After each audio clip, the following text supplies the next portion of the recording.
साथियों, एक और विषय है और वो भी इतना ही महत्वपूर्ण है, वो चुनावों का। वन नेशन वन इलेक्शन सिर्फ एक चर्चा का विषय नहीं है, बल्कि ये भारत की जरूरत है। हर कुछ महीने में भारत में कहीं ना कहीं बड़े चुनाव हो रहे होते हैं। इससे विकास के कार्यों पर जो प्रभाव पड़ता है उसे आप सब भली भांति जानते हैं। ऐसे में वन नेशन वन इलेक्शन पर गहन अध्ययन और मंथन आवश्यक है और इसमें पीठासीन अधिकारी काफी मार्गदर्शन कर सकते हैं, गाइड कर सकते हैं, लीड कर सकते हैं।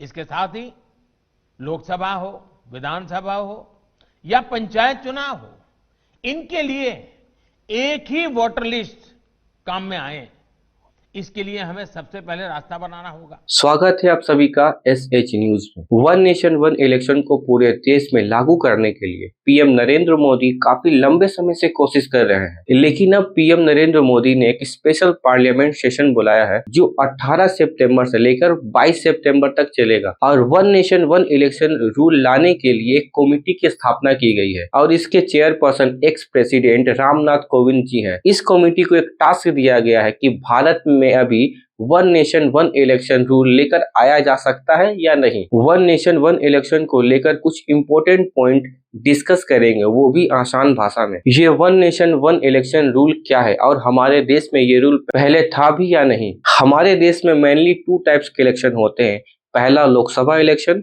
और दूसरा स्टेट असेंबली इलेक्शन, जो हर स्टेट में सिटिंग गवर्नमेंट के 5 साल खत्म होने के बाद फिर से रिपीट होते हैं। मगर बीजेपी गवर्नमेंट या सेंट्रल गवर्नमेंट लोकसभा और स्टेट असेंबली इलेक्शंस को एक साथ करवाना चाहती है। One nation one election rule पूरे दुनिया में सिर्फ स्वीडन, बेल्जियम और साउथ अफ्रीका, इन तीनों देश में लागू है। अब इंडिया के बारे में बात करते हैं। हमारे देश में वन नेशन वन इलेक्शन 1952, 1957, 1962 और 1967 में 4 बार लागू हो चुका है, लेकिन इमरजेंसी के टाइम 356 कुछ स्टेट में लागू होने के कारण प्रेसिडेंशियल रूल लागू हुआ था, जिसके कारण one nation one election rule को खत्म कर दिया गया। अब वन नेशन वन इलेक्शन का पॉलिटिकल एंगल को समझते हैं। ऑपोजिशन लीडर का कहना है कि बीजेपी गवर्नमेंट इंडिया यूनाइटेड के बनने से डरी हुई है और कर्नाटका और हिमाचल प्रदेश में मिली करारी हार की वजह से बीजेपी डरी हुई है, क्योंकि बीजेपी के पास पीएम मोदी को छोड़कर कोई बड़ा नेता नहीं है जो इलेक्शन में उनकी जीत को सुनिश्चित कर सके।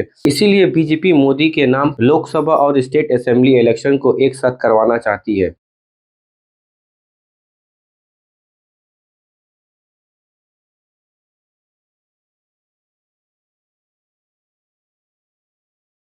लेकिन आज मोदी सडनली और एक बात की कि बिजनेस एडवाइजरी कमेटी को नहीं पूछे, अपोजिशन लीडर को भी नहीं बुलाए, किसी को बुलाए बगैर वो पार्लियामेंट का डेट देकर स्पेशल सेशन बुला रहे हैं।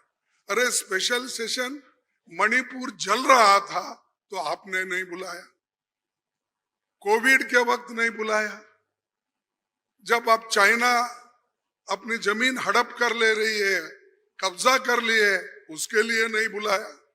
लोग तंग और तबाह इसमें ये हमारा नोटबंदी के वक्त परेशान थे, माइग्रेंट वर्कर परेशान, उस वक्त नहीं बुलाया। जब जब मुल्क अपने मुश्किल में रहता उस वक्त उन्होंने कभी नहीं बुलाया। अब क्यों बुलाए मुझे मालूम नहीं, आज का एजेंडा क्या है उनका मालूम नहीं। तो ये देश चलाने की रीत नहीं है, ये आहिस्ता आहिस्ता डिक्टेटरशिप की तरफ जा रहे हैं।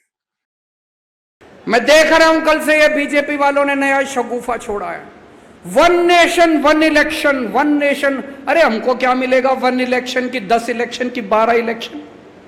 बताओ आम आदमी को कुछ मिलेगा one nation one election? One nation 100 election, one nation 1000 election, हमको क्या मिला? आम आदमी को कुछ मिला? One nation one election, one nation one education, one nation one education. सबको एक जैसी शिक्षा मिलनी चाहिए। अमीर के बच्चे को भी, अंबानी के बच्चे को, अडानी के बच्चे को जैसी शिक्षा मिलती है वैसे मेरे किसान के और मजदूर के बच्चों को मिलनी चाहिए शिक्षा। वन नेशन वन एजुकेशन होना चाहिए, नहीं चाहिए हम लोगों को one nation one election.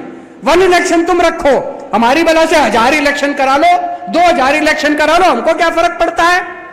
One nation one education, one nation one इलाज, सबको अच्छा इलाज मिलना चाहिए, चाहे गरीब का आदमी हो चाहे अमीर आदमी हो, अच्छे से अच्छा शानदार इलाज सबको मिलना चाहिए। मिलना चाहिए नहीं मिलना चाहिए। हमारा तो फायदा तभी है जब वन नेशन वन एजुकेशन होगा, हमारा तो फायदा तभी है जब वन नेशन वन इलाज होगा। हमें वन नेशन वन इलेक्शन से क्या लेना देना, तुम्हारे चोंचले हैं, तुम रखो अपने घर अपने चोंचले। इस पे रीजनल पार्टी का कहना है कि स्टेट असेंबली इलेक्शन के मुद्दे और लोकसभा के जो दोनों अलग अलग होते हैं, ऐसे करके बीजेपी गवर्नमेंट रीजनल पार्टीज को खत्म करना चाहती है। वन नेशन वन इलेक्शन ये इम्पॉसिबल है। अगर ऐसा बिल आता है तो ये अनकॉन्स्टिट्यूशनल होगा। संविधान में फेडरलिज्म बेसिक स्ट्रक्चर का हिस्सा है। बीजेपी के पास राज्यसभा मेजोरिटी नहीं है, असेंबली इसको पास नहीं करेंगे और कोई भी अपोजिशन रूल सेट इसको एक्सेप्ट नहीं करेगा। अब वन नेशन वन इलेक्शन पर इलेक्शन कमीशन के चीफ क्या क्या कहना है। One nation one election rule पर इलेक्शन कमीशन के चीफ का कहना है कि वो कानूनी प्रावधानों के अनुसार चुनाव कराने के लिए तैयार है। अब one nation one election rule के लागू होने के बाद क्या क्या फायदे होंगे। ये रूल लागू होने के बाद इलेक्शन को करवाने में करोड़ों रुपए की खर्च होती है, जिसमें भारत सरकार का पैसा बचेगा और हमारे देश में फोर्सेस को हर इलेक्शन में इलेक्शन ड्यूटी करना पड़ता है, जिसमें बहुत सारी परेशानियों का सामना करना पड़ता है, जिससे उनको उन परेशानियों से बचत होगी। उसके साथ इलेक्शन ड्यूटी में स्टेट गवर्नमेंट के एम्प्लॉयज को भी शामिल होना पड़ता है। अगर ये सभी इलेक्शन एक साथ होते हैं उनको भी कुछ रिलीफ मिलेगी, कुछ राहत मिलेगी। आप सभी को हमारा ये वीडियो कैसा लगा कमेंट पे रिप्लाई करें। धन्यवाद।